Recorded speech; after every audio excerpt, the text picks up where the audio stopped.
Antes de hacer la introducción, voy a compartir rápidamente las motivaciones, las ideas, las palabras que trajeron, donde fundamentalmente lo que se ve es curiosidad, aprendizaje, toma de conciencia, actualización, ¿sí? Aprender, actualizarme, conocer otras miradas, motivaciones, la verdad, muy afines de todos los que hemos organizado este encuentro maravilloso y los que vamos a estar formando parte del panel, ¿sí?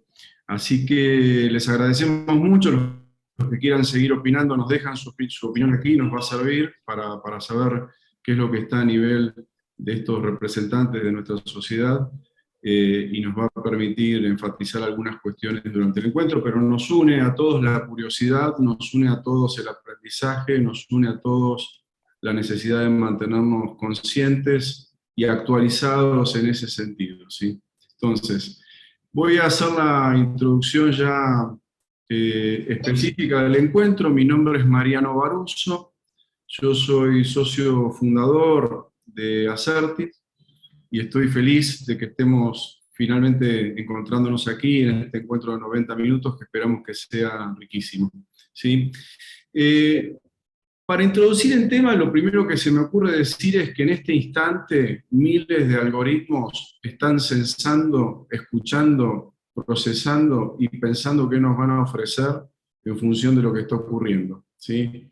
Mi reloj está tomando datos biométricos y debe saber si estoy nervioso, si estoy entusiasmado, si estoy curioso, y seguramente al final de este encuentro y durante este encuentro las compañías y los algoritmos sepan mucho más tal vez que nosotros de lo que estuvo ocurriendo acá. Y de eso es de lo que vamos a estar hablando, de ese futuro que es presente, donde la integración entre nuestro ser humanos y la inteligencia artificial, que hasta aquí y por ahora es un producto cultural nuestro, es una realidad mucho más profunda de lo que creemos, ¿sí?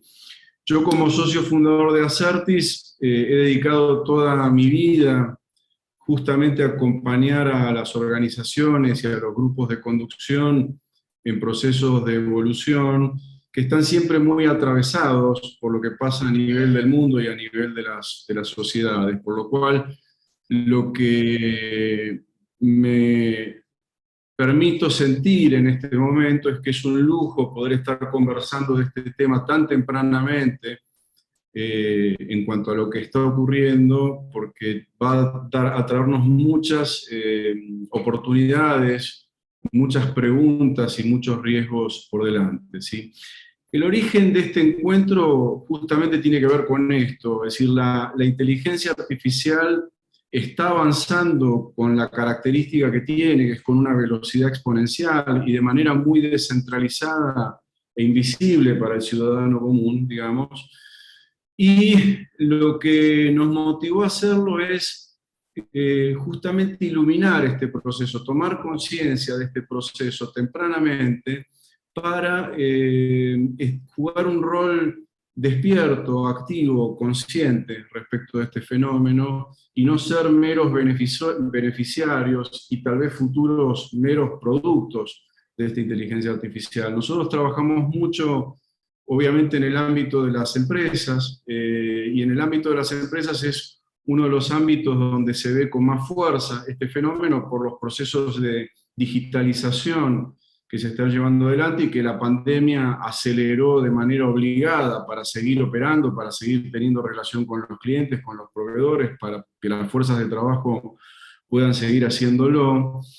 Y lo que vemos es que todavía no hay tanta conciencia respecto de qué es lo que está pasando y de qué estamos hablando. Entonces dijimos, ¿cómo hacemos para instalar este tema? ¿Por qué no hablar de este tema no solo desde el punto de vista de los beneficios, de la utilidad, de la atractividad que tiene la tecnología, sino desde el punto de vista de las implicancias para nuestra ontología, para nuestra humanidad, digamos? ¿Por qué no hablamos un poco más de eso, que no tiene que ver solo con las cuestiones legales, que se están empezando a hablar a nivel del mundo, sino una cuestión básicamente ontológica, digamos. O sea, ¿en qué vamos a terminar siendo o hacia dónde nosotros vamos en función de la evolución de esto? Entonces, empezamos a pensar con quiénes conversar esto, quiénes serían interesantes. Y teníamos criterios básicos, que es que tienen que ser personas comprometidas, tienen que ser referentes para la opinión pública y tienen que ser personas que estén despiertas y que hayan sido consistentes hasta acá en el desarrollo de sus vidas y de sus trabajos.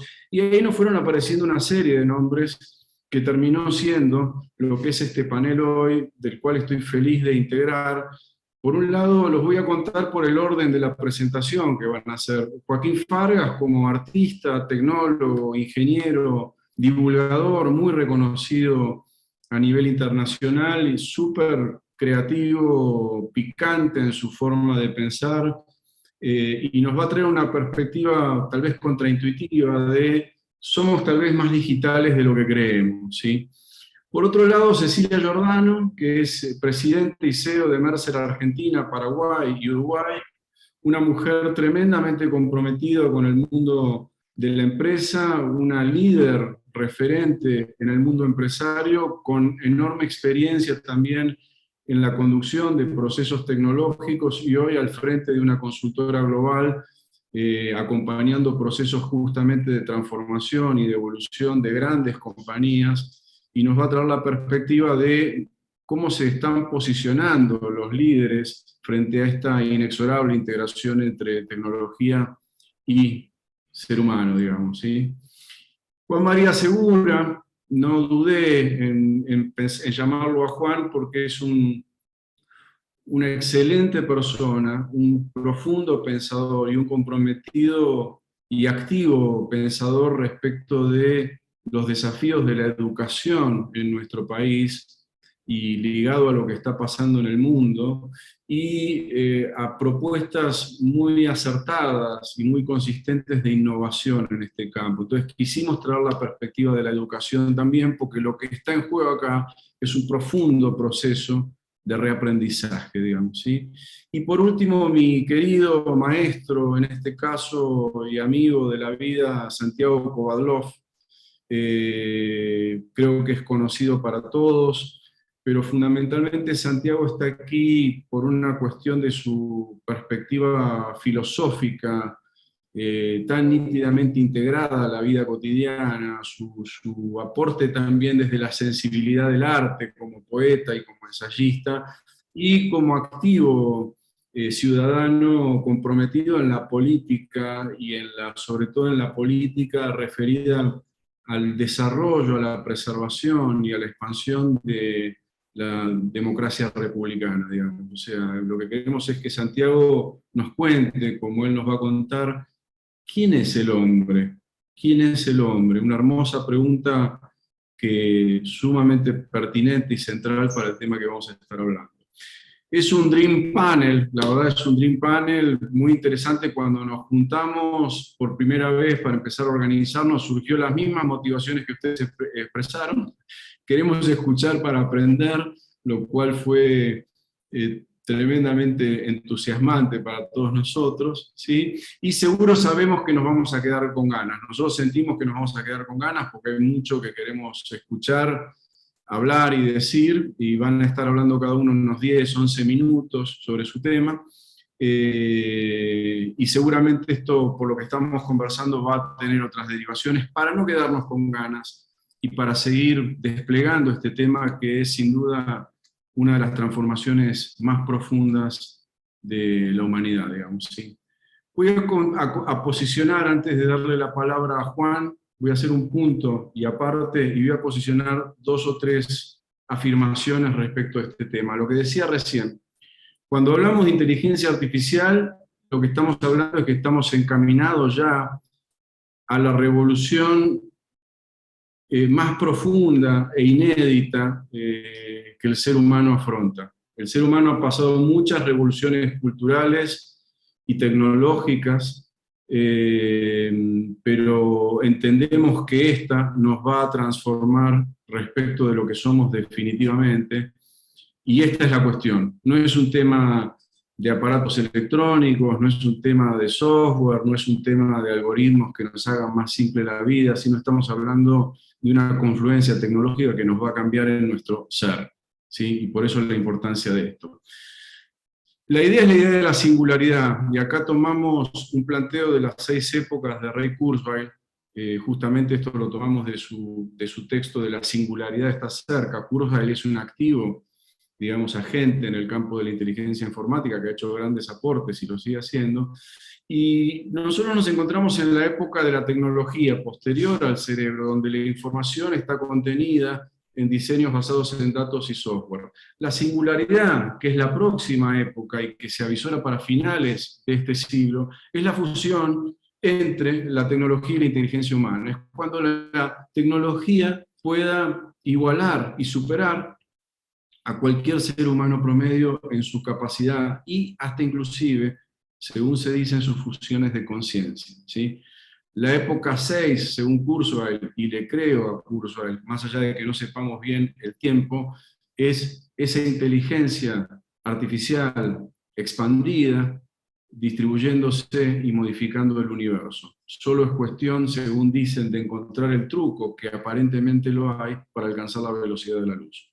¿Sí? Entonces, de esto es de lo que estamos hablando. Estamos camino a la singularidad, donde ser humano y máquina, lo físico y lo virtual, va a estar absolutamente diluido, y vamos a aparecer ya en una era como post-humanos de esta cuestión.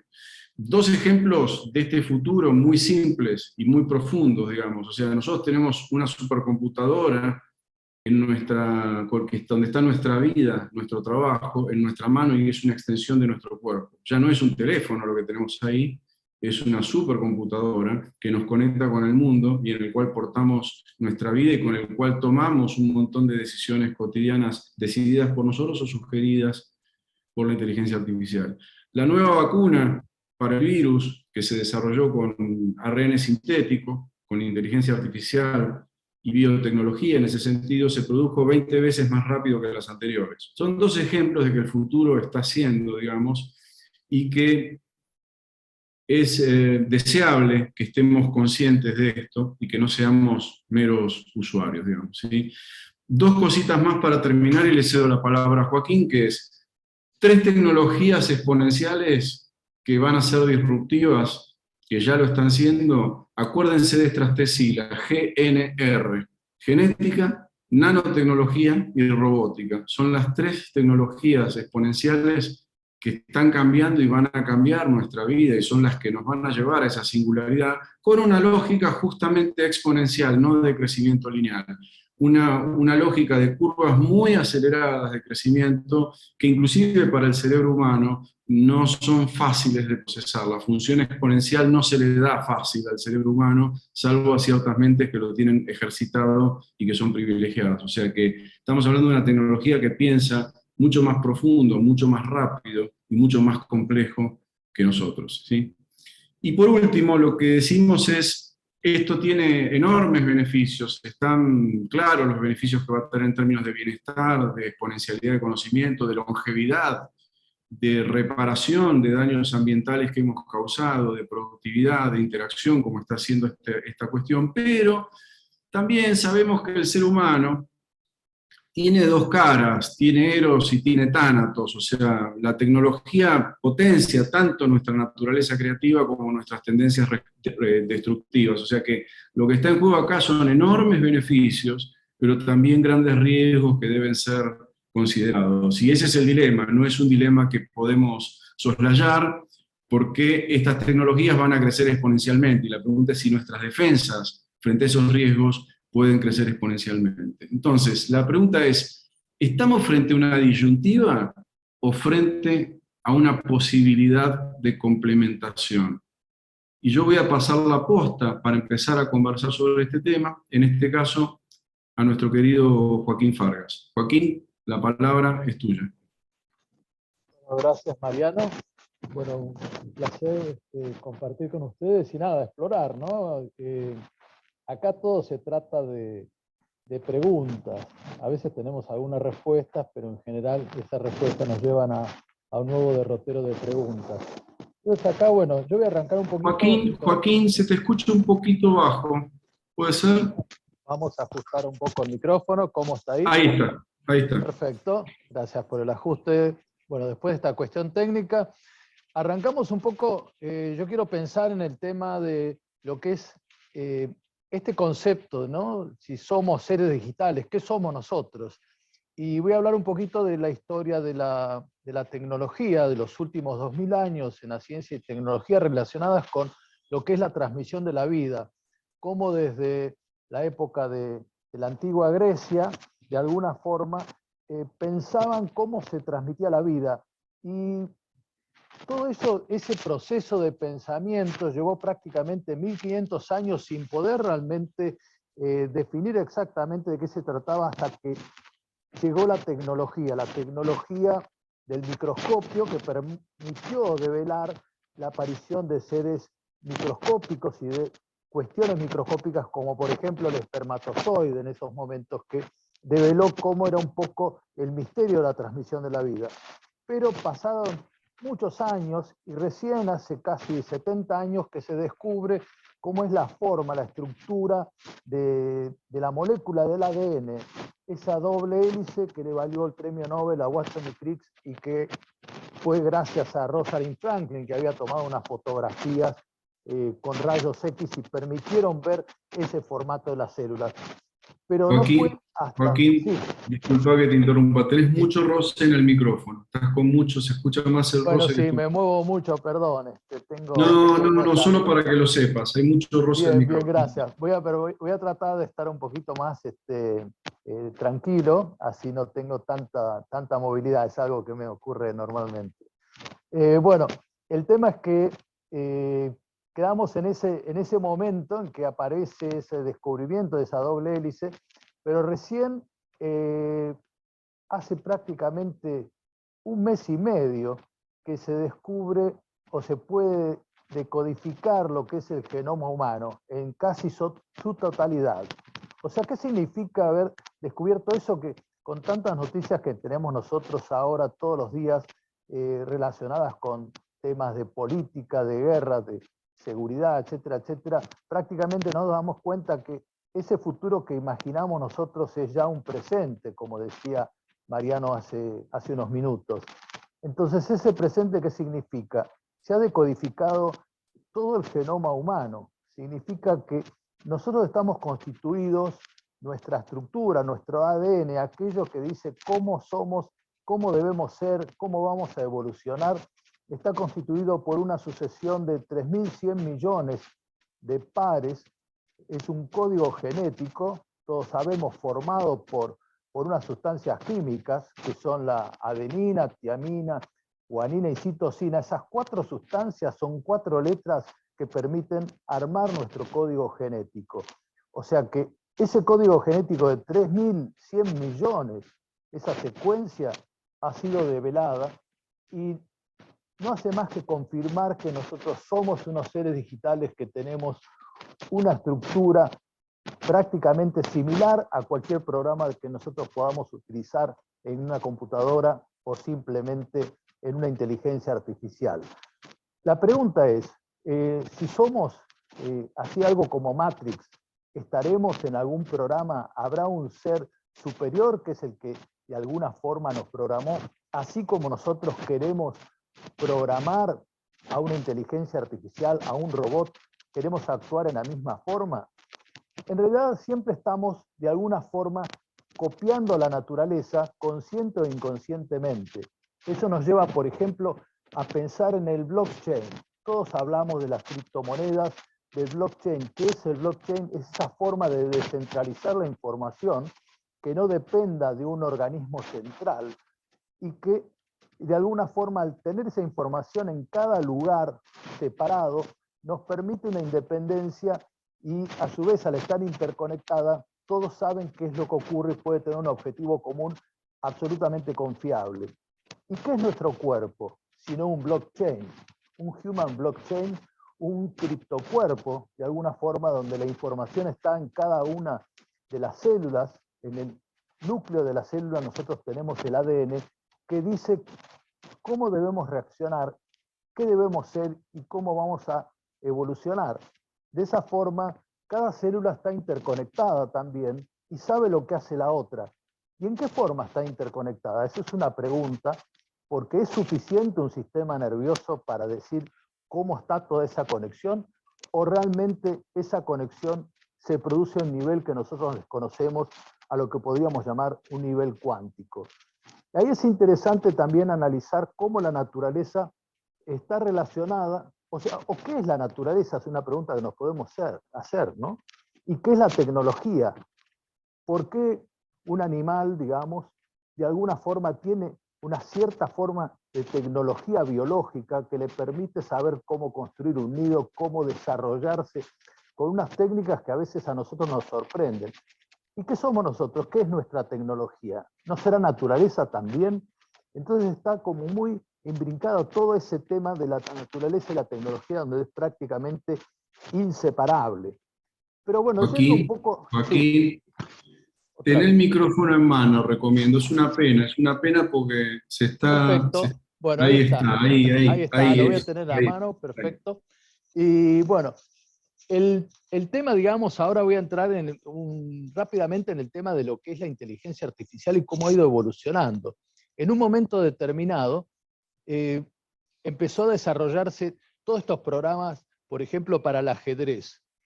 Y se decía que nunca una computadora iba a poder vencer a alguien hasta que Kasparov fue vencido por Deep Blue en la época de los 90, hacia mediados de los 90.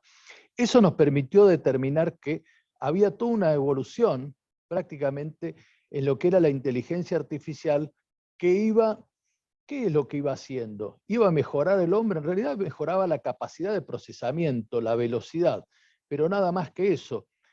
Pero el tema es que ahora estamos en una situación muy interesante que es, estamos muy cerca de lo que es llegar a dominar lo que es la computación cuántica. Entonces la pregunta es, ¿qué pasaría si esa computación cuántica se aplica a la inteligencia artificial?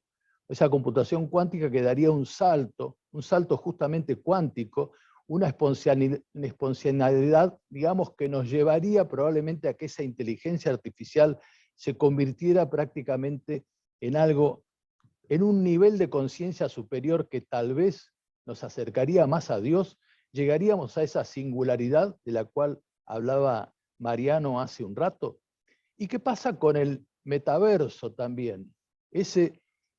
Así como en la época de los 90, a principios de los 90, estábamos prácticamente en lo que eran los albores de Internet y no sabíamos a qué iba a terminar resultando, nos encontramos que hoy estamos en los albores del metaverso, donde probablemente todo lo físico y lo digital se fusione, y no ese metaverso que tal vez, como lo piensa Facebook, es un espacio, una oportunidad para negocios, sino aquel metaverso que nos lleve prácticamente a ese poshumanismo, a ese prácticamente transhumanismo, todo lo que podemos ser, convertirnos prácticamente en esos metahumanos, como decía Mariano, en ese teléfono que hoy nos permite conectarnos con distintas situaciones y es una extensión de nuestro propio cuerpo.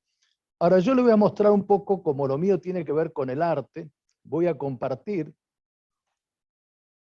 algo relacionado con cómo nos encontramos con ese encuentro entre la inteligencia artificial y el humanismo. Y acá voy a presentar a Robotica, que es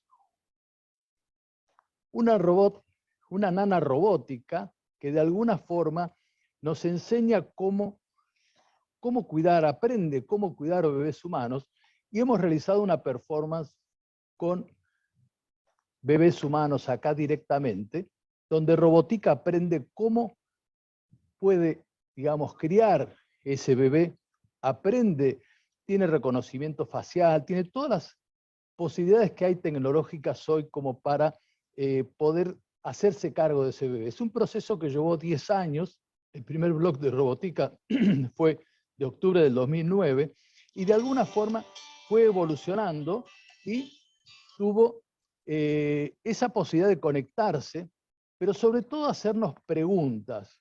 Las preguntas es, ¿estamos en condiciones de garantizar la supervivencia de nuestra propia especie? ¿Estamos dispuestos a delegar la preservación de la raza humana en una inteligencia artificial?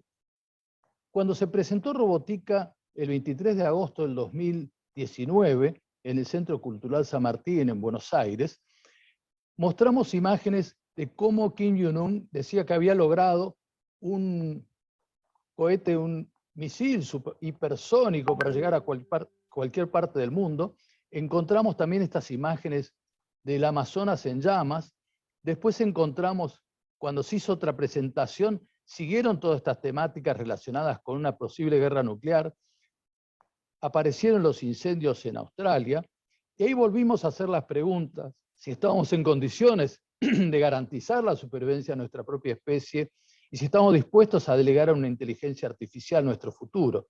Y es ahí que Robotica se convierte, de alguna forma, en un arca galáctica que llevaría embriones congelados a distintos rincones del universo para garantizar la preservación de nuestra especie. La pregunta final sería, ¿qué pasaría si yo delego en esa inteligencia artificial y le digo, por favor, garantiza la perpetuidad de nuestra especie, y esa inteligencia artificial, actuando en contra de las leyes de Asimov, de alguna forma toma algunas determinaciones, como ser terminar con parte de la población para garantizar la supervivencia del resto? Bueno, son todas preguntas que quedan ahí y que de alguna forma nos hacen pensar, ¿no? ¿Cómo será que todo esto, como dice Mariano, todo desarrollo viene con beneficios, con un bienestar para la sociedad y por otro lado también con algún tipo de amenaza asociada, que es lo que deberíamos nosotros, tener esa grandeza, esa capacidad? Creo que no hemos aprendido prácticamente, porque después de la pandemia, que fue la primera oportunidad que tuvo el hombre de tener un tema común en donde no había ningún tipo de antagonismo, después de ese episodio que aún sigue como pandemia, pero que no ha terminado, nos ha, digamos, llevado a esta situación de guerra que tenemos en el mundo, donde aparentemente no hemos aprendido. Pero bueno, es cuestión de seguir mirando hacia adelante y tratar de ponernos todos de acuerdo para ver cómo podemos avanzar con todas estas tecnologías que pueden jugar a nuestro favor. Excelente, Joaquín. Muchas gracias por tu aporte. Te voy a hacer una pregunta igual ahora. Y sé que con el caudal de experiencia y de ideas que vos tenés, hiciste un esfuerzo enorme por sintetizar, porque la verdad, con cada uno de ustedes nos podemos quedar 2 horas, por lo menos. Te voy a hacer una pregunta, que es la siguiente, que es, vos lo que traes es una perspectiva contraintuitiva para el ciudadano común, que es en el fondo, si uno mira el ADN, estamos hechos de patrones de información. El ADN es una cadena de patrones de información, es nuestro programa genético, digamos, y en ese sentido uno puede decir, bueno, es el mismo programa que estamos desarrollando y que podemos desarrollar en una inteligencia artificial. No obstante, está la pregunta, o sea, ¿quién puede ser más responsable, nosotros o la inteligencia artificial? Y entiendo que eso remite un poco a los criterios éticos, al desarrollo de criterios éticos, ¿sí? ¿Y qué pensás vos sobre eso, digamos? Bueno, yo pienso que, digamos, la inteligencia artificial tiene una sola ética, es la ética que determinamos nosotros. Nosotros somos multiéticos de alguna forma. Entonces a mí me gusta poner el ejemplo, si yo programo, me siento acá, somos 5, 6, 10 personas, un grupo, lo que sea, y decidimos programar un auto autónomo y decimos, en esta ruta, este auto va a andar a 80 kilómetros por hora porque decidimos entre todos que son las condiciones de seguridad, la seguridad contra lo que es la viabilidad, todo, 80 kilómetros por hora. Nos separamos todos, la inteligencia artificial, ¿a qué velocidad va a ir en esa ruta? A 80 kilómetros como máximo. Ahora, ¿qué va a pasar con nosotros? Vamos a encontrar siempre alguna justificación para superar eso. Por ejemplo, decimos, no, ¿por qué ha superado la velocidad? Porque mi mujer tenía que llegar, está por dar a luz, entonces yo iba a 110 kilómetros por hora. Yo llegaba tarde al cumpleaños de mi madre, 80 años, se imaginan, ¿viste?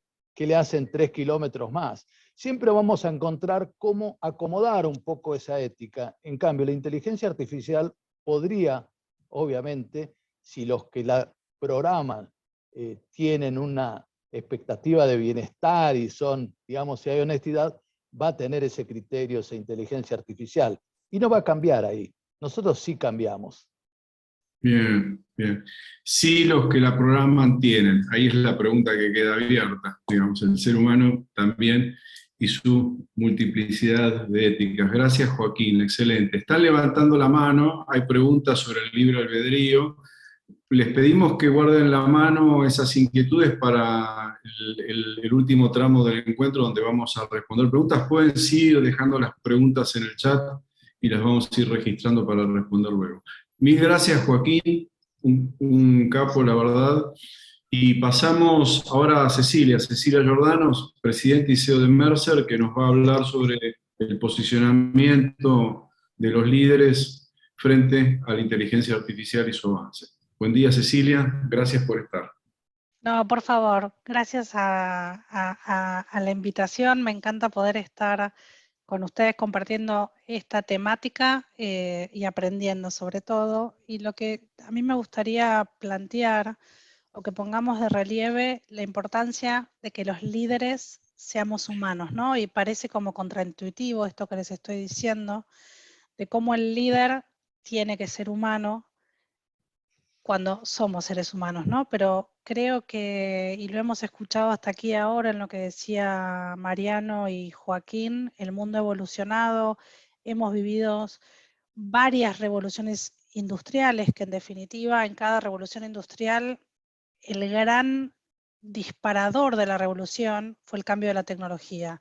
La tecnología lo que hizo fue modificar la forma en que vivimos principalmente, en que nos relacionamos y que en definitiva trabajamos. Y creo que en cada una de esas revoluciones industriales también nuestras organizaciones han generado políticas, procedimientos que han generado una red de contención a las personas que llamamos líderes. Entonces, no sé si ha cambiado el concepto de liderazgo. Yo creo que uno siempre cuando piensa en una persona o en un líder piensa en una persona que es modelo, que impacta, que transforma, que tiene un propósito muy claro de su vida. Pero creo que las organizaciones con todos estos procedimientos, todos estos modelos, hasta toda la tecnología, han dejado una red de contención. Y hemos puesto a personas que tal vez no querían ser líderes, que no querían tener esta vocación de servicio para los otros en posiciones de liderazgo. Y para mí la pandemia fue como ese aha moment de mostrarnos que todos los seres humanos en esencia somos iguales, con muchísimas particularidades, con una granularidad de particularidades y diferencias que nos hacen distintos, pero que en esencia somos iguales. Y la pandemia lo que nos enfrentó es a nuestro propio sentimiento, ¿no? Dejamos que nuestro corazón tomara un rol fundamental,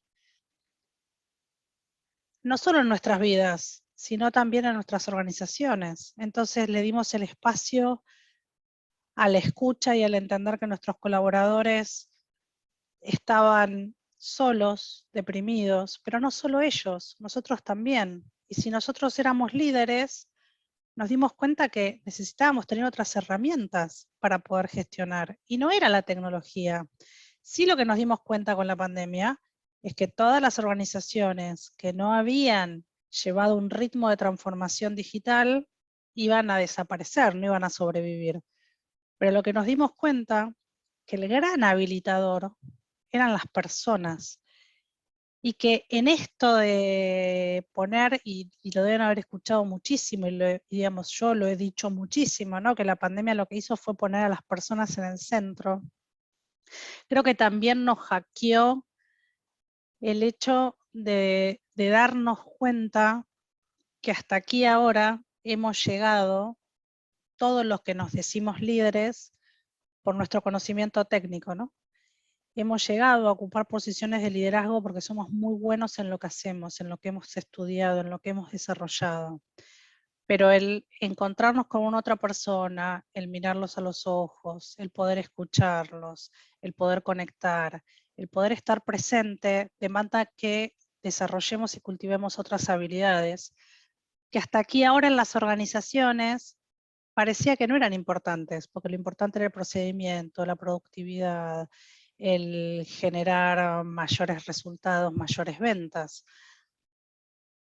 Pero, ¿cómo hago yo, líder, para escuchar a otra persona si no soy consciente de mis sentimientos, si no soy consciente de lo que siento, si no le pongo nombre y apellido, si no cultivo mi presencia? Porque en definitiva, creo que, y tomando palabras de Joaquín, del ADN, creo que nuestra gran tecnología como seres humanos es nuestro propio cuerpo.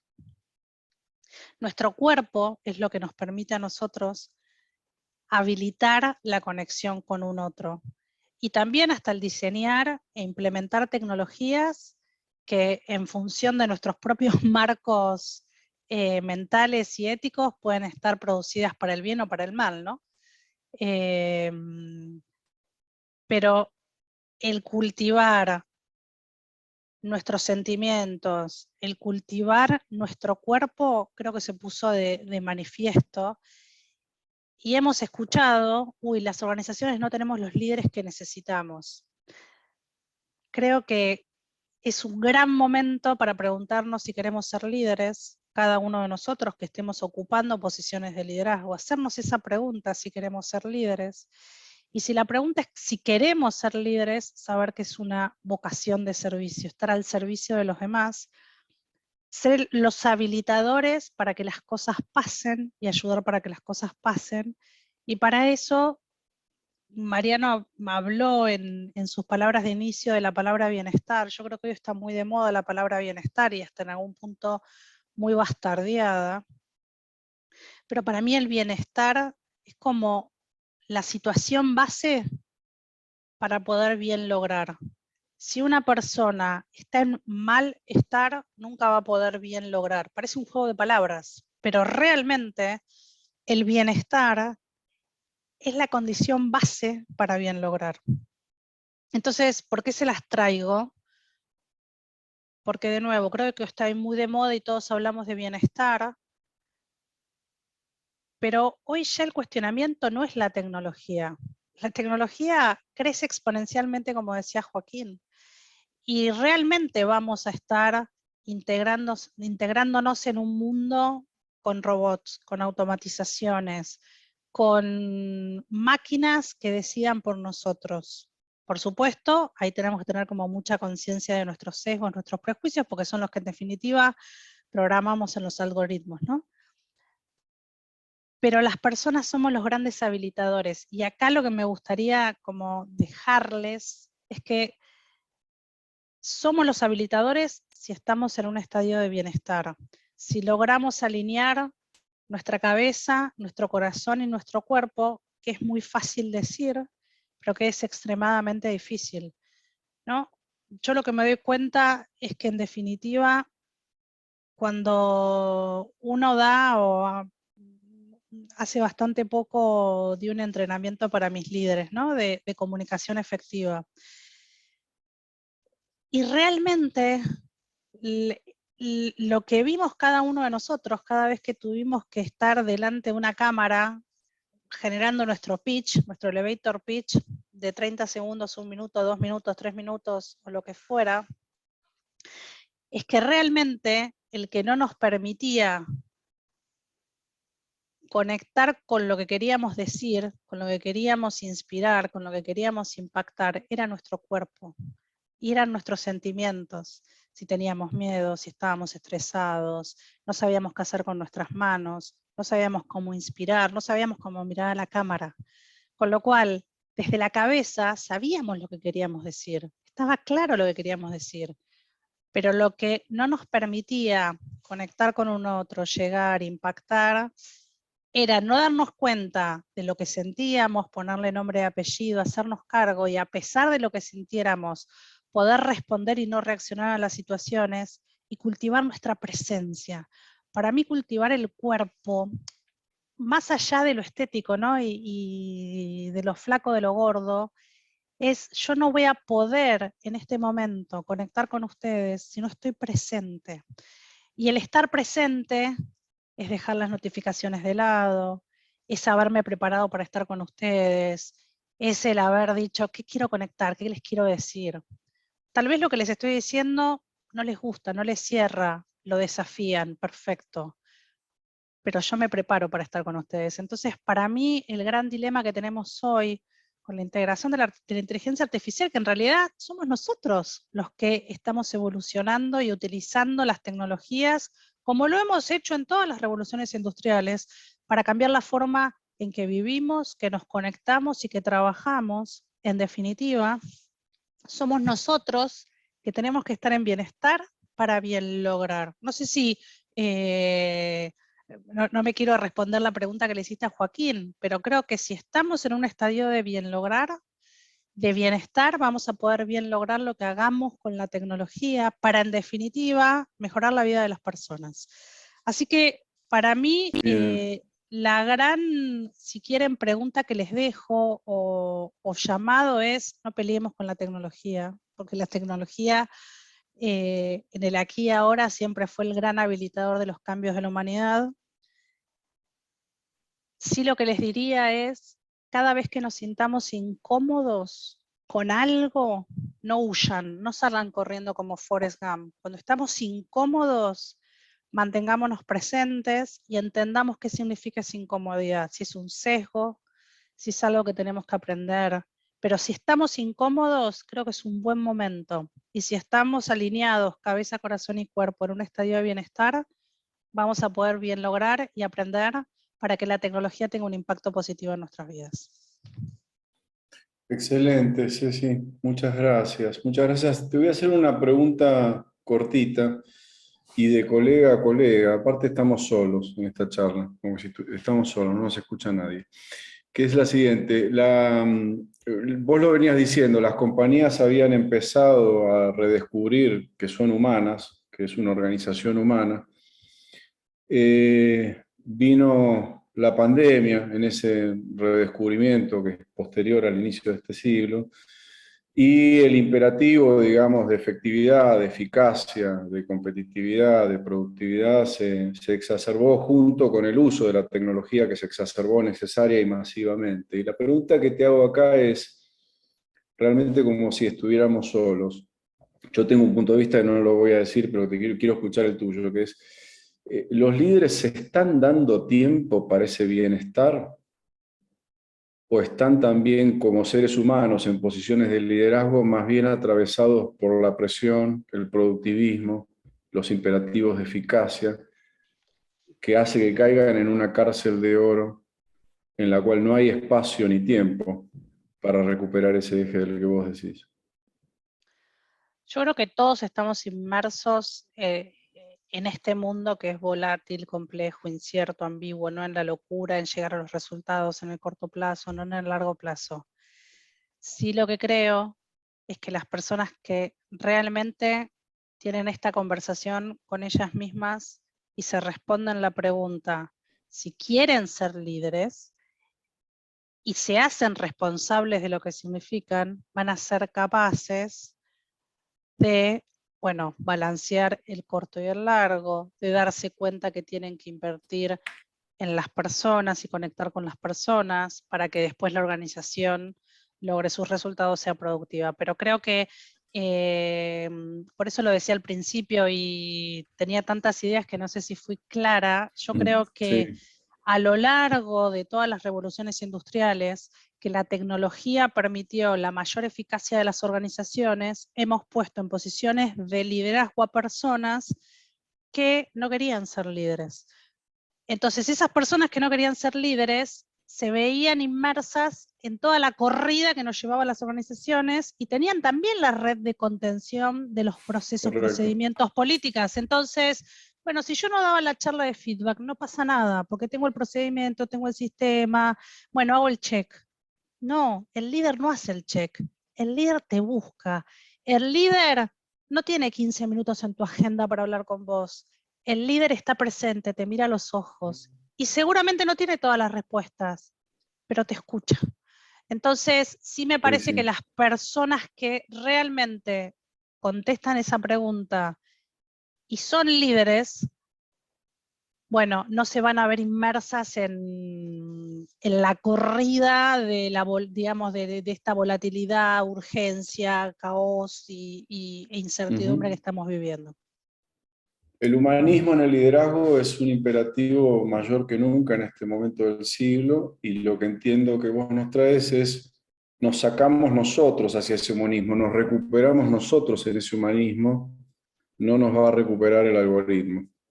¿Sí? No nos va a recuperar el algoritmo. Así que mil gracias, Cecilia. Excelente, están apareciendo comentarios súper positivos y realmente Ceci se preparó y estuvo presente, es consistente con lo que cuenta. Así que le doy la palabra a Juan María Segura, que nos trae la perspectiva del mundo de la educación y de la escolaridad como proceso vitalicio. Hola, querido Juan. ¿Cómo estás, Mariano? Bueno, muchísimas gracias a todos. La verdad que estoy muy agradecido, Mariano, a vos y a todo el equipo de Acertis por haber dispuesto de este espacio. Muy agradecido con los colegas, Joaquín, Cecilia y Santiago. La verdad que un placer habernos encontrado en esta travesía. Muy agradecido con la audiencia, la gente que se hizo un rato para estar hoy y para participar y para, a pesar de estar saturados de ofertas y de convocatorias y de información y pedidos, haberse hecho un espacio para escuchar las preguntas que nosotros tenemos, ¿no? Me parece que acá todos vinimos con preguntas. Me da mucha satisfacción que la nube de palabras haya dado curiosidad en el medio. Bueno, nosotros tenemos tanta curiosidad como todos ustedes, la verdad, porque tenemos curiosidad por un mundo que se está conformando, que desconocemos. La verdad que no lo conocemos, no sabemos cómo es vivir en la exponencialidad. Me parece que todos nosotros vivimos, la humanidad vive de experiencias, viene de experiencias de haber vivido la cadencia como norma, ¿no? Me parece que todos hemos vivido en la cadencia y hemos colonizado de ideas y de procesos y de acuerdos a nuestra forma de vivir en la cadencia, lo hemos colonizado y de golpe tenemos que vivir en la exponencialidad. Y la exponencialidad nos incomoda, ¿no? Y hasta le pusimos nombres, si le llamamos VUCA, ¿no? A la exponencialidad le llamamos VUCA, que VUCA no es otra cosa que cambio. Sí, vivimos una época de cambio constante, y al llamarlo VUCA, lo único que estamos diciendo es somos nostálgicos de la cadencia, ¿no? En la cadencia nos sentíamos cómodos, un poquito de cambio como novedad estaba bien, ahora cuando el cambio es todo, bueno, no tenemos ni idea cómo es eso, no tenemos ni idea. Entonces todo nos desafía, todo nos provoca, todo nos parece antiético, todo nos parece freak, todo nos parece aterrador. Y bueno, esa es la curiosidad que tenemos todos. ¿Es todo realmente así? ¿Estamos viviendo un tiempo direccionado hacia ese lugar? No lo sé. Aprovecho, Mariano, para mandarle un saludo muy especial hoy a Esteban Bullrich, que es el cumpleaños. Esteban es una persona que siempre se ha interesado muchísimo por estos temas, ha sido un militante de la causa de la educación y del cohete a la luna, una frase que él siempre tenía: tenemos que pensar en una educación que sea un cohete a la luna. Así que estos espacios a él siempre lo han provocado, y hoy está viviendo la situación que todos conocemos. Así que le hago llegar un saludo muy especial. Bueno, yo me siento desafiado, Mariano, por el tema, muy desafiado, porque el tema es súper vasto. También me siento desafiado por la necesidad de serle útil al debate educativo. Mi área de interés es la educación, como bien vos mencionaste, y a mí me desafía que todo esto finalmente pueda serle de utilidad como insumo a cómo se debate educación hoy en la Argentina, y también me siento desafiado por ir más allá de lo obvio en este propósito. ¿Qué sería lo obvio en el debate educativo hoy, a juicio mío? Creo que lo obvio, en primer lugar, es que la escuela es un diseño creado para otro entorno.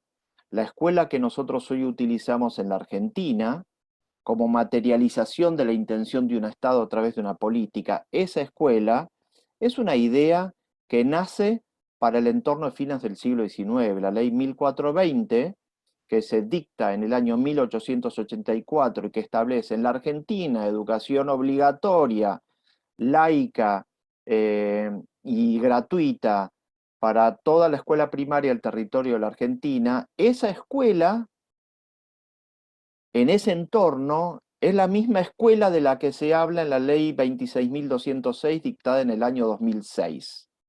O sea, seguimos hablando de una escuela que se inventó en un entorno que no tiene nada que ver al entorno en el que estamos viviendo actualmente. El mes pasado, en abril, se dictó, el Consejo Federal de Educación dictó la resolución número 423/22, en la cual se propone gestionar o gerenciar mejor esa misma escuela de la ley 1420.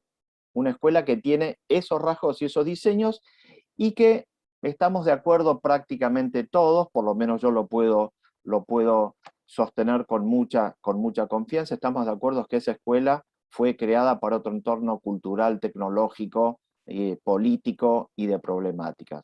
Entonces, lo primero obvio para mí es que la escuela es un diseño creado para otro entorno. Lo segundo, para mí también bastante obvio en esta discusión, es que el docente pasa palabras o pasa contenido, ya no es necesario en la práctica educativa institucionalizada. ¿Y por qué no es necesario? Bueno, no es necesario porque es un mecanismo muy poco eficaz, muy rígido y muy trabajoso, al cual los aprendices le dan la espalda. El aprendiz ya no necesita de la concurrencia física hacia un lugar de una persona que se ha pasado acumulando contenido, su saber, durante X años, siendo que puede ir a buscar ese saber en múltiples formatos, en múltiples recursos, en cualquier momento, con múltiple flexibilidad, desde cualquier dispositivo móvil a la nube, en cualquier momento en forma gratuita. Y con esto, para mí es muy importante en este punto, Mariano, entender que uno al describir esto no está haciendo un juicio de valor de una u otra realidad. No está diciendo ni que uno sea bueno, ni que el otro sea malo, ni que los dos cualquier otra categorización. Lo único que está es describiendo situaciones vinculadas a épocas. Y yo creo que ahí no nos tenemos que pelear con los datos y no nos tenemos que pelear con las evidencias. Eventualmente tenemos que comprender mejor esos datos y esas evidencias, cómo recolonizan nuestra existencia y cómo recolonizan nuestra experiencia de vivir cada día y de producir y de realizarnos, ¿no? Entonces, lo segundo obvio para mí es que ese docente pasa contenido, ya no es necesario en la práctica educativa. Eventualmente es necesario un docente, habrá que ver en qué función, pero no el pasacontenido. Y lo tercero para mí también obvio es que el aprendiz hoy es un ser phygital, como le llamamos, es un aprendiz que integra experiencias o que vive en paralelo experiencias en el mundo físico y en el mundo digital, y además que el aprendizaje es sin fin.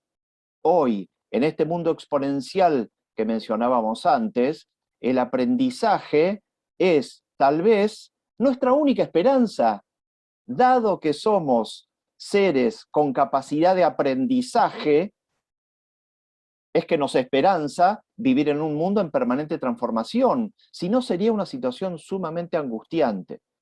Entonces, en este mundo de la exponencialidad, y en esta época yo creo que hay 2 o 3 características que son sumamente, las hemos trabajado, que son sumamente novedosas y que convergen en un tiempo brutalmente breve, que son de golpe el mundo somos una red y no somos solamente una especie distribuida por el globo terráqueo, sino que somos una red.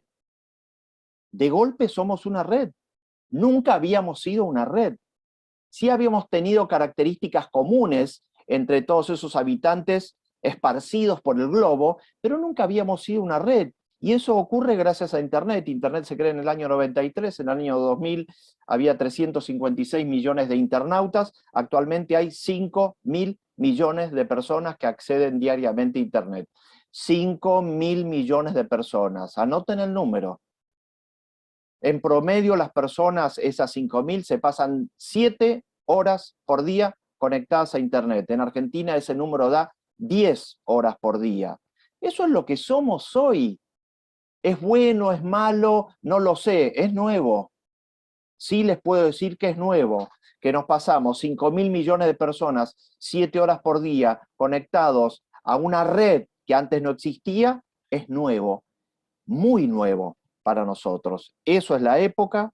También la época es una época de flujos. Esa red está alimentada de flujos que van y vienen y que están tratando de entender cómo nosotros reaccionamos frente a flujos, cómo nosotros desarrollamos sensibilidad a ciertas características de esos flujos. Esos flujos son alimentados, el 54% del contenido que entra en los flujos de Internet, de ese tráfico, es producido desde estos teléfonos que ya mencionamos, 54%, y creciendo, que estos teléfonos además nos emancipan del territorio. Un mundo en el que hemos guerreado por el territorio, resulta que de golpe una supercomputadora, como vos llamaste Mariano, nos emancipa eventualmente del territorio, porque nos permite llevar nuestros amigos, nuestras finanzas, nuestros aprendizajes y nuestras películas al rincón del mundo que quisiésemos. Y eso es nuevo, ¿no? 54% del tráfico alimentado a través de esos aparatos, 44% alimentado a través de computadoras. Ahí tenemos el 98% del tráfico que llena esta red novedosa. Y lo tercero, rasgo característico de esta época, los datos. Somos todos productores de datos. Estamos permanentemente produciendo datos y esos datos son insumos de caracterización. Por supuesto que habrá algunas caracterizaciones que no son tan relevantes, pero por ahí hay otras que sí son relevantes y que las hemos estado obviando durante siglos porque no teníamos la capacidad de procesarlo. Y acá cito a Harari, que en algún momento dijo que nosotros, el ser humano, tiene por primera vez la capacidad de que la supercapacidad computacional puede hacernos saber cosas de nosotros mismos que nosotros mismos no sabemos de nosotros mismos.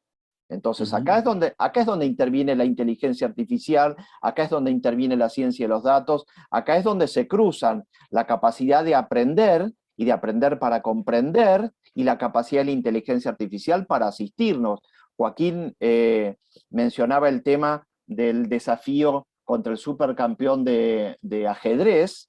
Años después de ese desafío, se hizo el desafío contra el supercampeón coreano de Go, del juego coreano, Go, donde una supercomputadora que tenía capacidad de aprender el juego Go, que es muchísimo más complejo que el ajedrez, tuvo la capacidad de ganarle al supercampeón coreano del Go. Y lo curioso del tema es que cuando terminó todo ese desafío y ejercicio, porque se desafiaron a varias partidas, Lee Sedol, que era el campeón de Go, dijo: la verdad que a partir de esta experiencia yo aprendí nuevas estrategias. O sea, no es que el tipo se derrumbó, el tipo, gracias a una máquina cargada con algoritmos y con inteligencia artificial que tuvo la capacidad de aprender un juego, mejoró las condiciones competitivas del rival, que es un ser humano que se alimenta de su potencialidad humana. Bueno, si decimos entonces que la educación, y me acerco al remate final, Mariano, que ya estamos con poco tiempo, si decimos que la educación tiene que servirnos para autoconocernos y para cambiar la conciencia nuestra de nosotros mismos, y tiene que ayudarnos a vincularnos, y tiene que ayudar con el entorno y con relaciones, y tiene que ayudar a realizarnos, lo que tenemos que preguntarnos es si la escuela hoy, que necesitamos para ese entorno, tiene esa capacidad de hacernos más reflexivos de nosotros y de favorecernos nuestro vínculo con nuestro entorno en este contexto. A la escuela y a la escolaridad como proceso, ya, si por un segundo y a los efectos de esta conversación hablamos de escuela y de escolaridad como de aprendizaje, Bueno, ¿qué le deberíamos pedir a esa escuela o a esa escolaridad para que podamos volver a ser todos parte de ese proceso? Le deberíamos pedir que tire abajo muros, que separan disciplinas que no tienen sentido, porque la experiencia en ecosistemas y mucho más en un momento exponencial de nuestra existencia es sistémica y no está dividida por muros. Tenemos que pedirle a la escuela y esa escolaridad que sea más plurilingüe, tenemos que hablar muchos lenguajes, los lenguajes de Logan, el oral escrito, el matemático y el científico, pero también el computacional, también el lenguaje del chat de internet, y ¿por qué no? El lenguaje algorítmico, ¿no? Si en definitiva somos algoritmos biológicos, ¿no? Y también tenemos que pedirle, y podemos pedirle, más personalización. Síntesis, para mí la inteligencia artificial no es el Leviatán del siglo XXI, no es un ser que se erige por sobre nosotros, que finalmente nos va a dominar, sino que es una extraordinaria herramienta. Creo que la humanidad, en esta época en particular, ha sido obsequiada con tiempo.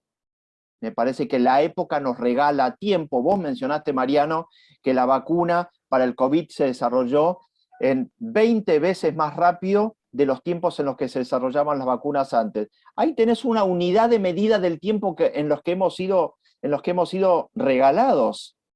Sobran 19 unidades de tiempo y de recursos, obviamente liberados, en el proceso de producir una vacuna. ¿Cómo los vamos a utilizar? Bueno, es una gran duda. Y finalmente, ser aprendices crónicos yo creo que nos va a ayudar enormemente a colonizar esta época, y me quedo con esa idea.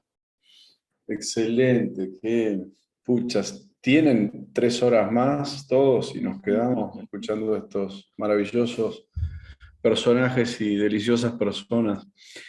Voy a hacerte una pregunta, pero la voy a usar como puente para darle espacio a Santiago. Dale. La dejo simplemente y la retomaremos en el próximo café, que es, ¿cómo está para vos y cómo está para nosotros? Porque quiero tender el puente con Santiago, la ética del aprendizaje en estas latitudes y el aprendizaje de la esperanza. El aprendizaje de la esperanza en tanto posicionamiento y creencia también, no solo como consecuencia o como voluntarismo. Mil gracias, Juan. Dejo la pregunta. Por razones de tiempo le paso el puente a Santiago y te escuchamos, Santiago Kovalov, querido. A ver qué podés integrar respecto de todo lo que ha surgido y cómo nos podés orientar en esta pregunta que todos nos hacemos, que es ¿quiénes somos? ¿Quiénes somos? Bueno, creo que estoy conectado con el micrófono. ¿Se escucha? Bien. Sí, sí. Gracias entonces también a Certis por la propuesta, a todos mis compañeros, porque creo que las cosas se encaminan muy bien en un encuentro de esta índole cuando uno tiene más ganas de escuchar que de hablar. Realmente somos seres que podemos aprender, y esto que señalaba Juan recién es decisivo. No estamos condenados a la inmovilidad, y si tenemos dificultades, ellas provienen de nuestra misma capacidad de aprender. O sea, podemos definir la calidad de una educación por la calidad de innovación problemática que tiene. Poder innovar nuestra calidad de problemas es estar realmente en un terreno de creatividad real. Yo quería iniciar entonces esta intervención breve recordando que en el año 50 a.C., Marco Tulio Cicerón caracterizó al esclavo como la herramienta que habla, instrumentum vocale lo llamó. Eso era un esclavo, es una herramienta que hablaba. No era más que una herramienta porque el esclavo fundamentalmente pasaba a serlo independientemente de su proveniencia, si era comprado o era el resultado de una derrota militar. El rasgo que lo distinguía era que fuese un adicto. Adictum en latín quiere decir que no tiene palabra propia. Adicto hoy en día quiere decir algo parecido, es alguien que está de alguna forma hipotecado en una dependencia. Pues bien, Cicerón llamaba al esclavo una herramienta que habla, y hoy la herramienta que habla ya no necesariamente, no seamos desmedidamente optimistas, no necesariamente es un esclavo. La tecnología nos provee herramientas que hablan. Es indudable que prestan un servicio práctico tan extraordinario como innovador, precisamente porque nos transforman, es decir, nosotros nos valemos de ellas, pero el efecto de ellas sobre nosotros es transformador, es transfigurador. Ahora bien, así como suelen ser desbordantes de entusiasmo quienes integran la vanguardia promotora de la tecnología, no menos intensa sigue siendo en muchos la resistencia a los efectos estimados como negativos que podrían desprenderse de recursos tales como el empleo de la inteligencia artificial, es decir, de ese leviatán supuesto del que hablaba Juan. Algunos de esos efectos los registra la psicología, la psicopatología, en el orden de las alteraciones subjetivas, de las consecuencias sociales que se desprenden emocionalmente del uso abusivo de las redes, de los móviles celulares y de los recursos provistos en general por la tecnología digital. Hay auténticas adicciones contemporáneas cuya realidad es innegable y que se derivan no solo del uso práctico, funcional de la tecnología, sino también de un apego en el que muchas veces la subjetividad hipoteca su independencia en aras de mantenerse situada en un terreno donde, lo hemos visto ya infinidad de veces, una familia integrada por 4 miembros sale a cenar, pero en la mesa hay 8, porque están los 4 celulares prendidos de cada uno de ellos conectados con otro. Con esto lo que quiero es enfatizar simplemente la propensión a quedar muchas veces apegado a aquello que, siendo un instrumento, a veces nos convierte a nosotros en seres dependientes de manera desmedida de aquello mismo que en tantos órdenes es fructífero y funcional. Pero culpar a la tecnología de punta de los efectos perniciosos que podrían resultar del empleo, llamémoslo patológico, de los medios de comunicación, es confundir al mensajero con la mala noticia. Mary Bishop Shelley, la novelista inglesa que vivió a principios del siglo XIX, nos brindó una obra excepcional llamada Frankenstein. Frankenstein es la historia de un ser creado con retazos de otros seres, de un monstruo que era extraordinariamente bondadoso, aunque su fealdad era irremontable. Pero esa misma fealdad y ese carácter, digamos así, anómalo de este ser, generó un profundo rechazo en los hombres y mujeres que lo conocían, a tal punto que el repudio hizo de este ser un ser sumamente violento que terminó convirtiéndose en un asesino, cuando en un principio era un ser bondadoso y propenso al encuentro con sus semejantes. La pregunta que importa en consecuencia, y tomando el ejemplo de Frankenstein como referencia, es la relativa al contexto de este encuentro que hoy tenemos.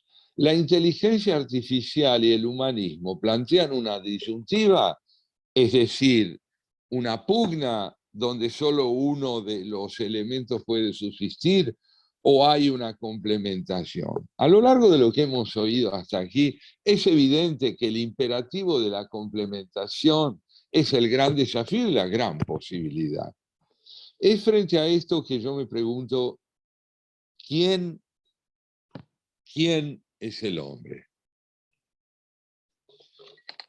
Pues el hombre es tanto el artífice de la significación que pueden alcanzar sus invenciones, como aquel que muchas veces puede quedar a merced de sus invenciones.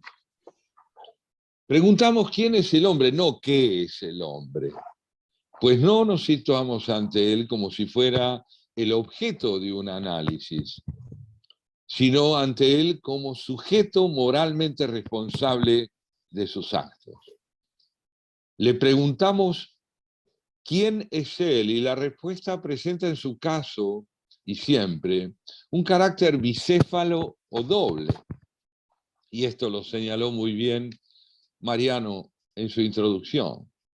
Él es, por un lado, el creador, el inventor, el innovador que contribuye como un nuevo Prometeo al desarrollo cualitativo de la civilización y la cultura. Pero es a la vez y por otro lado y desde siempre el depredador, el sirviente de Tánatos, el sembrador de la destrucción y de la muerte. Los grandes descubrimientos de la física del siglo XX coinciden con la creación de las cámaras de gas. Colón y Torquemada fueron contemporáneos.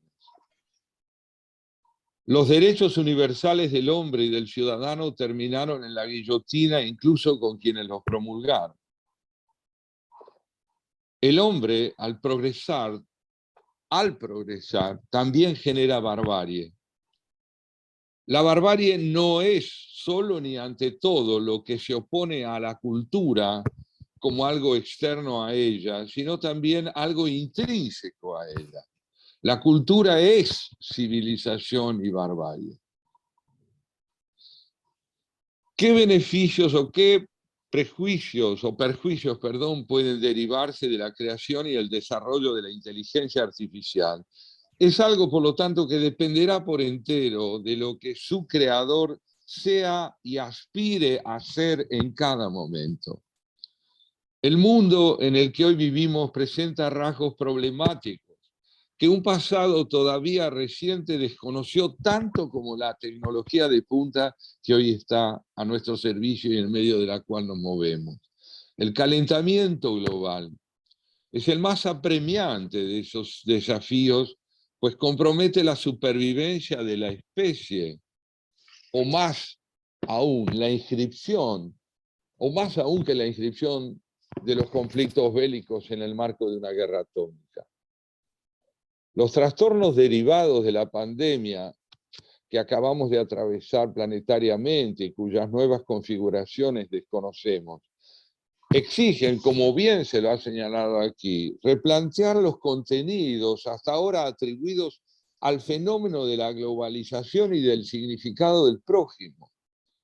Las fragilidades evidenciadas por las democracias occidentales ante la proliferación de los populismos invita a reconsiderar la viabilidad del sistema político que se expandió en Occidente tras la Segunda Guerra Mundial. Todos estos fenómenos coinciden, como sabemos, con una revolución tecnológica sin igual. ¿Cuál es, en este marco histórico, la relación entre ética y eficacia? Si la inteligencia humana habrá de subordinarse o no a la inteligencia artificial, es cosa que habrá que plantearse desde ya, pero no interrogando a la inteligencia artificial, sino a quien la ha hecho posible. Por último, así como la creación científica y técnica no debe subordinarse a los imperativos de las políticas autoritarias o ideológicas, o a un afán sin medida de supremacía de cada uno sobre su prójimo, tampoco puede desplegarse la aventura del conocimiento fuera de un marco propicio para el resguardo de los derechos humanos en el sentido más amplio y democrático de la palabra.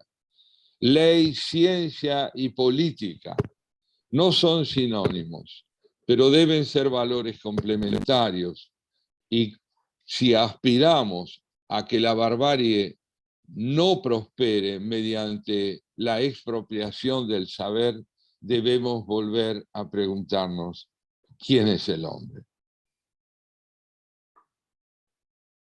Excelente, Santiago, excelente. Decenas de preguntas que se abren. Yo te quisiera hacer una pregunta que me surge, que es, ¿cuál es tu percepción, digamos, en este momento histórico, digamos, donde estamos todavía, como hemos hablado más de una vez, intentando salir del siglo XX, digamos, ¿sí? Respecto de un tema que me parece muy central a lo que vos desarrollaste y a lo que estamos tocando acá, que es el nivel de conciencia del hombre hoy respecto de su responsabilidad ética con relación a lo que produce, digamos. ¿Cuál es tu lectura sobre el nivel de conciencia actual de la humanidad respecto de su responsabilidad, respecto de lo que nos generamos hacia nosotros mismos y para nosotros mismos? Yo entiendo que educarse es aprender a ser contemporáneos. Es decir, que la contemporaneidad nace del discernimiento que se alcanza de los desafíos epocales que son propios. Pero también educarse es saber que en el hombre hay una fuerte propensión a no superar el pasado. La guerra de Ucrania es un ejemplo de lo que quiero decir. Entonces, tenemos que, vuelvo al tema de la educación que planteaba Juan, porque me parece central en todo esto. Debemos aprender a educarnos como seres capaces de entablar consigo una relación autocrítica perpetua, o como decía Julio Cortázar, hay que vivir combatiéndose. Debemos vivir combatiéndonos.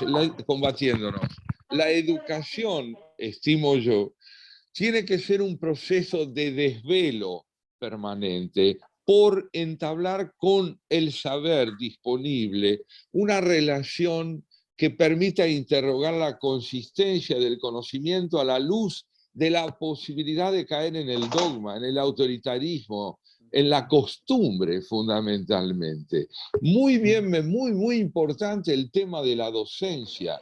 Por último, y brevemente, un maestro ya no es, como bien se decía, un transmisor de contenidos. Maestro es el que despierta sentimiento de vigilia, es un desvelado, es el que ayuda a no dormirse en el saber y sobre todo a comprender que las preguntas vienen después de las respuestas, no antes. Que toda pregunta señala la desarticulación de una respuesta. Toda pregunta señala la desarticulación de una respuesta. Hoy el nuestro es un mundo donde, como se señalaba desde el comienzo a través de Joaquín también, las preguntas indican el estado deliberativo en que nos encontramos y nos debemos encontrar, porque las transiciones de un estadio cultural a otro requieren el discernimiento siempre, me parece a mí, preponderante de los problemas que caracterizan al momento que vivimos y no necesariamente el momento del cual venimos, sino el momento en el cual nos encontramos, porque ya no estamos instalados en lo que era nuestra casa. Frente a todo lo nuevo que estamos compartiendo acá desde nuestras humildes perspectivas, y los participantes también, lo que vos traes es la pregunta como acción fundamental para intentar comprender. Y la pregunta que yo me hago antes de pasar a alguna de las preguntas de los participantes es: ¿en qué medida privilegiamos la pregunta? Con la angustia que conlleva, con la caja de Pandora que abre, versus tener respuestas que nos tranquilizan, que nos dan la sensación de estar en control y que nos dan la sensación de que estamos tomando decisiones más adecuadas, digamos, ¿no? O sea, creo que muchos coincidimos que frente a un contexto tan nuevo, la principal acción y la menos privilegiada, desde mi opinión, es el preguntarnos. Y ese es el origen de este encuentro. El origen de este encuentro es no resolver nada más que instalar la sensibilidad de hacernos preguntas colectivamente, sin tener premura por encontrar una respuesta que explique algo que solo el tiempo nos va a ir diciendo cuál es su dirección, digamos. Así que mil gracias, Santiago, y voy a dar participación a las preguntas del grupo, ¿sí? Porque estamos ya sobre el horario, por ahí nos extendemos 5 minutitos, pero queremos ser respetuosos. Voy a compartir algunas de las preguntas que surgieron, digamos, ¿sí? La primera pregunta que haría es para Joaquín. Hay dos preguntas. Me permití hacer una síntesis de lo que fueron plasmando en el chat, porque hay muchísimas y muy interesantes. Pero hay dos preguntas. Vos elegís, Joaquín, cuál querés responder, que es, ¿y qué pasa en lo que vos traés con el libre albedrío, si ya venimos programados? Una pregunta central. Y otra pregunta que es, ¿la ética viene programada en el ADN? Bien. Elegí vos Mirá. cuál querés responder. Una de las dos, hacemos un minuto en todo caso para cada pregunta. No. Resumo las dos en una porque tienen que ver y están interrelacionadas, no hay ninguna duda. Porque una, primero, yo estoy trabajando en un proyecto también que se llamaría así algo como Follow the Instructions, seguir las instrucciones, ¿no? Nosotros tenemos ese instructivo en el ADN que, primero, ya que hablan un poco del libre albedrío, voy a ir un poquito más atrás. ¿Qué es lo que elegimos nosotros, no? Elegimos nuestro padre, nuestra madre, que aportan esa carga genética con la cual nacemos. Elegimos el contexto socioeconómico en el que nacemos, la situación geográfica. Entonces, ¿qué es lo que elegimos nosotros? Y encima tenemos ese instructivo en el ADN que de alguna forma tiene todas las funciones automáticas que nosotros desconocemos. Nosotros respiramos y no tenemos que pensar en respirar, podemos pensar en no respirar. Pero, por ejemplo, nos late el corazón, pero no podemos pensar en que no lata el corazón. Tenemos toda una serie de funciones automáticas y después aparece una serie de cosas que nos dicen, por ejemplo, qué sentir. O sea, tenemos las pulsiones, la pulsión por comer que nos lleva a garantizar que vamos a comer para sobrevivir, la pulsión sexual para reproducirnos, la pulsión por amar para contener todo eso en última instancia está como resumido en garantizar la supervivencia de nuestra especie. Entonces, ¿cuál es el libre albedrío? Si nosotros en realidad podemos elegir muchas cosas de esas, pero no elegimos sentir, por ejemplo. Nosotros si nos enamoramos, que decidimos no enamorarnos, podemos decidir hacer otra cosa, ¿no? Pero también todo eso nos lleva a pensar, como decía ahí, en el determinismo, ¿no? Que hay un determinismo porque está todo en el ADN y ya no podemos tomar ninguna determinación.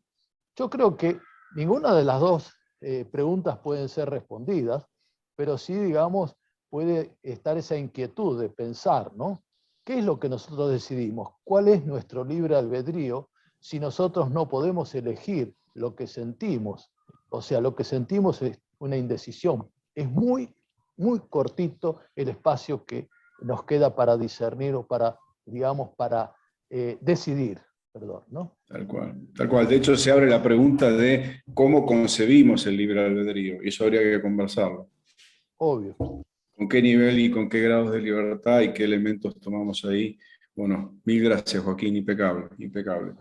Pregunta para Cecilia, condensada, porque ahí Cecilia generó un montón de preguntas.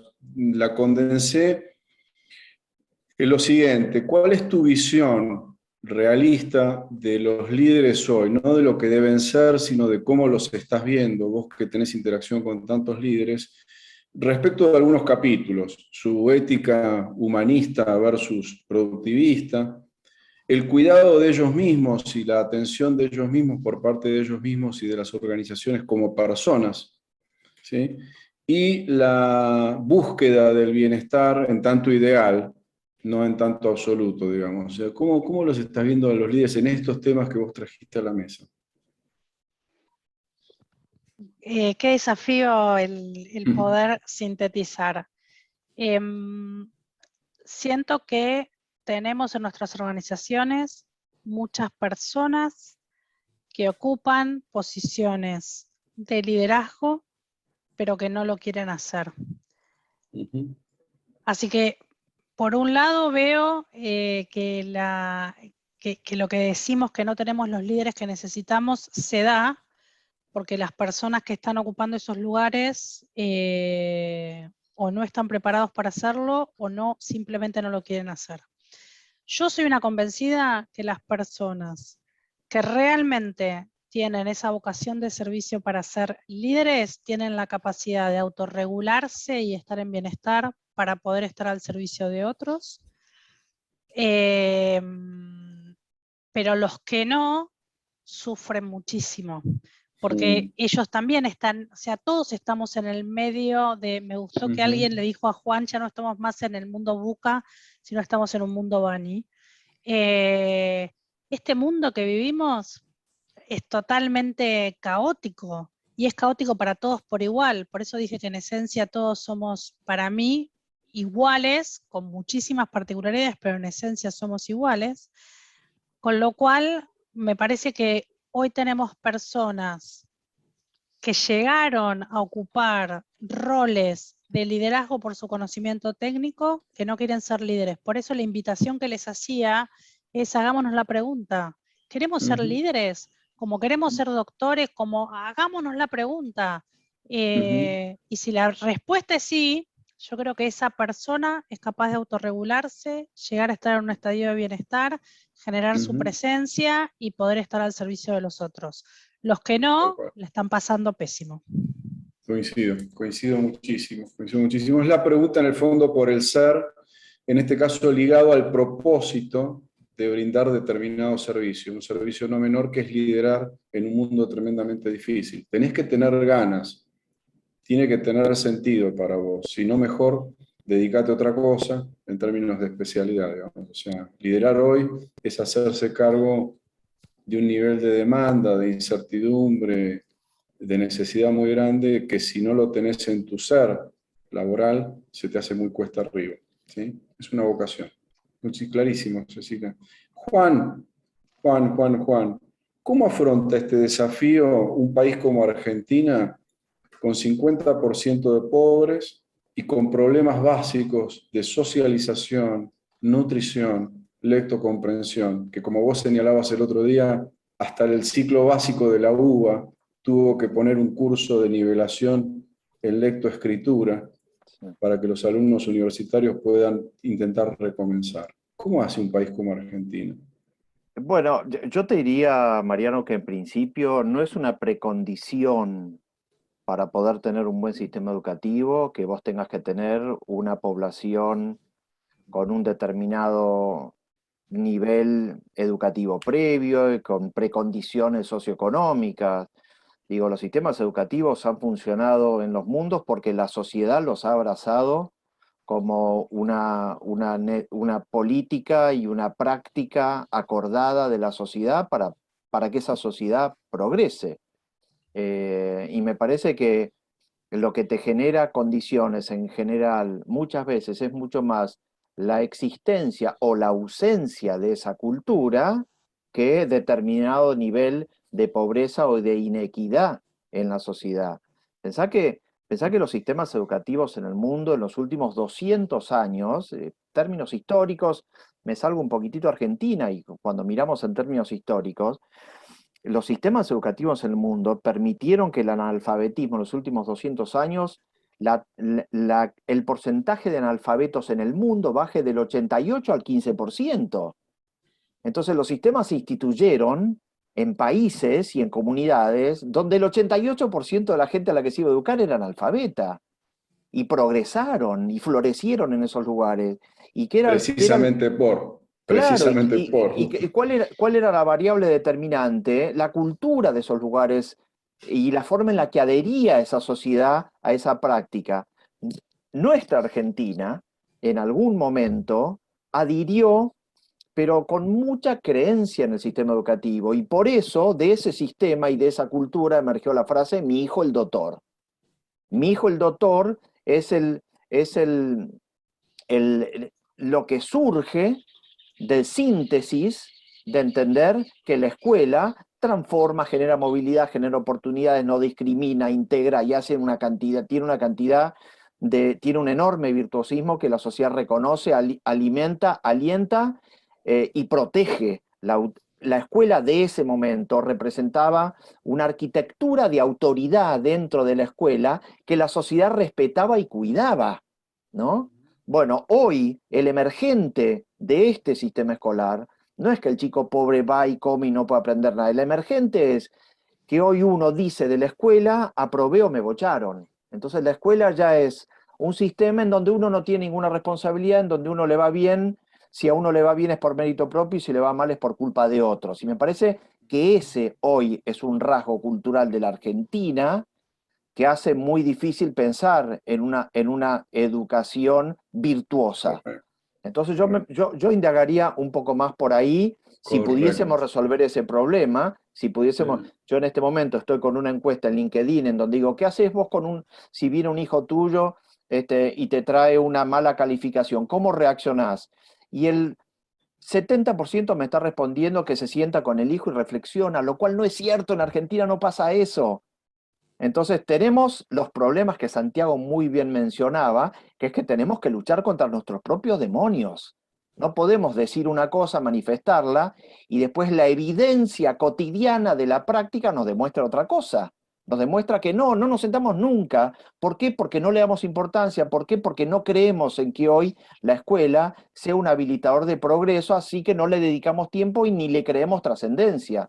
Entonces yo creo que tenemos que ser cuidadosos y tenemos que entender muy bien cuánto queremos luchar contra nuestros demonios en una cotidianeidad, en una época, en un momento epocal que tiene las particularidades que todos describimos, ¿no? Correcto. El problema, la pobreza que mencionas es una pobreza cultural, de baja priorización en términos de creencias de la relevancia del aprendizaje. Sí, señor. Entonces tenemos un metaproblema. Tenemos un metaproblema que es qué lugar ocupa el aprender en nuestra cultura colectiva. Y no es solo en el Estado, lo que vos señalás, sino es en la ciudadanía promedio.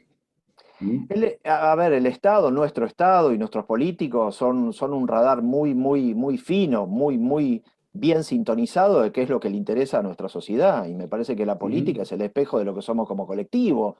No deberíamos poner tanto el énfasis, es parte, creo yo, de nuestra hipocresía. Creo que el problema es político, ¿no?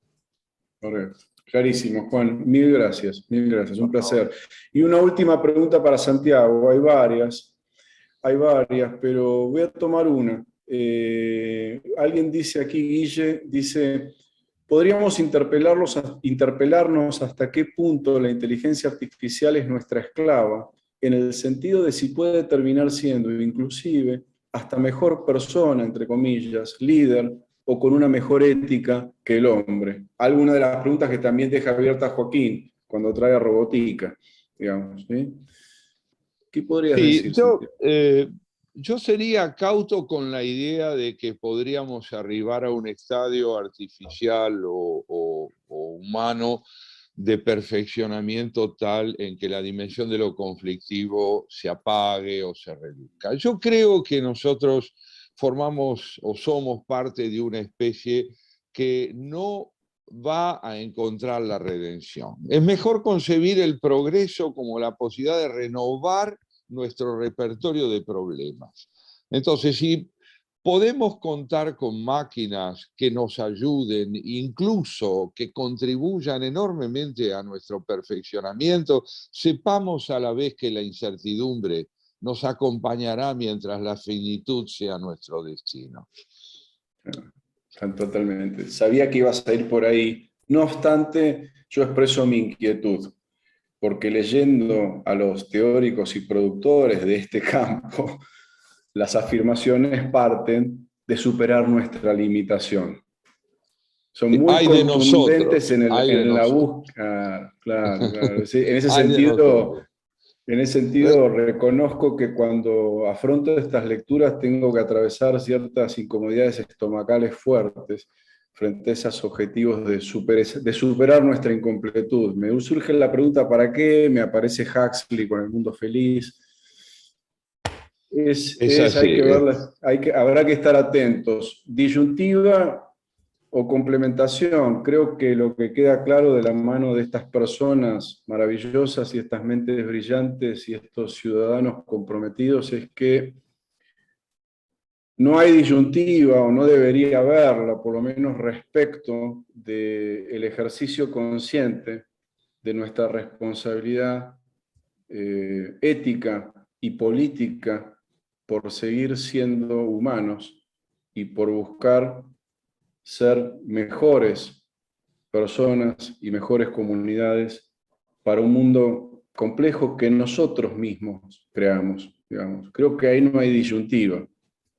Puede haber falta de conciencia, puede haber descreimiento, puede haber ignorancia, puede haber secundarización, pero creo que los que estamos acá, si nos quedáramos un ratito más, podemos coincidir es que el único camino es seguir evolucionando desde nuestra analogía y digitalidad a ser mejores humanos y a ser artífices de qué hacemos con nuestros productos culturales para evitar ser luego un objeto de los mismos, digamos, ¿sí?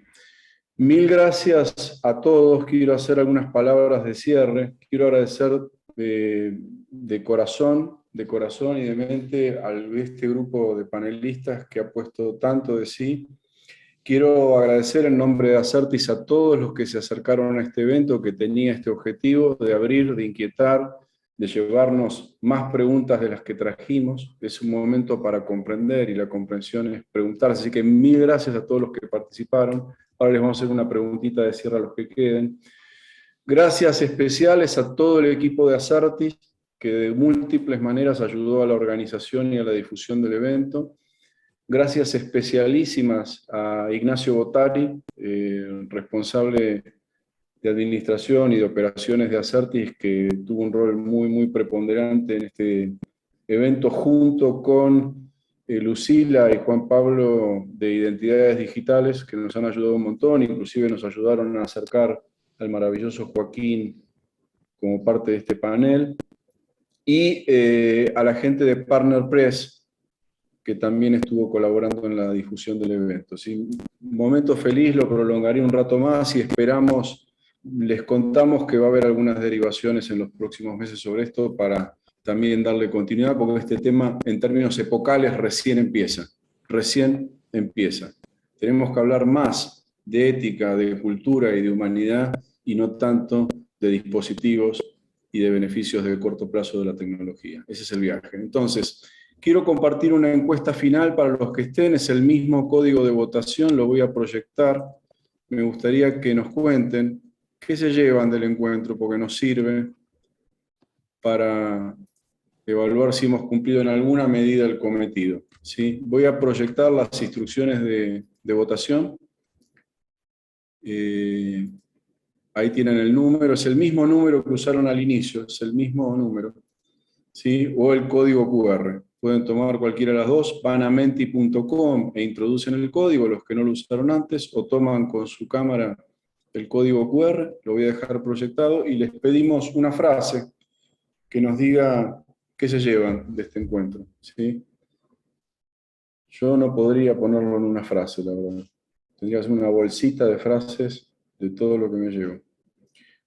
Lo dejo proyectado. Y los leemos, nos leemos, a ver qué sale. A ver, dejo de compartir acá, perdón, lo saqué de presentación, cometí un error, perdón, lo vuelvo a presentar. Ahí está. Inspiración, preguntas, riqueza, generosidad por compartir sabiduría, más certeza que al centro está la persona, educación por sobre todas las cosas, excelentes reflexiones, preguntas, lo esencial de vivir conectados con el propio ser, ganas de que se repita, necesidad de más, sí, vamos a decir como el ser en el centro siempre, sí, no nos queda otra, estamos condenados a ser y a seres libres. Entusiasmo por saber que hay gente como ustedes, igualmente. Una red poderosa, nos estamos reconociendo como tales. Muchas preguntas, quiero más charlas, muchas preguntas, inquietudes. Muy bien, muy lindo. Bueno, pueden seguir opinando. Les pido que sigan opinando, los que no pudieron nos queda y después lo vamos a compartir como parte de los elementos que vamos a compartir este foro. Con esto quiero finalizar el encuentro, agradecer a todos nuevamente y feliz de que se hayan llevado algunas de esas cosas que dicen ahí porque era nuestra intención. Esperamos vernos pronto y continuar con este tema y con algunos otros temas que nuestras mentes inquietas no dejan de pensar. Así que gran abrazo a todos a la distancia. En el momento que haya más metaverso nos estaremos abrazando en todas partes. Gracias. Hasta luego. Gracias. Gracias, hasta luego. Gracias. Gracias, Mariano. Gracias a todos. Gracias.